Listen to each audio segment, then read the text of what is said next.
असतोस, हो ना? आता ही चिंता कायमची कशी मिटवायची हे सांगतो. शांत चित्ताने ऐक.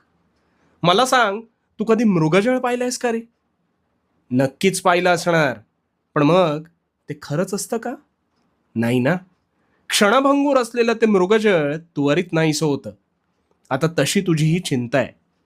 ती मुळात अस्तित्वातच नसते. तू विनाकारण वारेमाप विचार करून ती निर्माण करतोस आणि त्या चिंतेला तुझ्या डोक्यात घर करून देतोस आणि मग स्वतःच्याच नकळत त्या चिंतेत गुरफटत जातोस आणि आत्मविश्वास गमावून बसतोस. विचार करावा रे, पण थोडा करावा. फार विचार केलास ना, की माणूस त्यात कोळ्यासारखा गुरफटत जातो. त्यातून निष्पन्न काहीच होत नाही. पण नाहक मानसिक त्रास हा कोणाला होतो? तुलाच होतो ना? तुझी आंतरिक शुद्धी गरजेची आहे. तुझं मन तुझ्या ताब्यात नस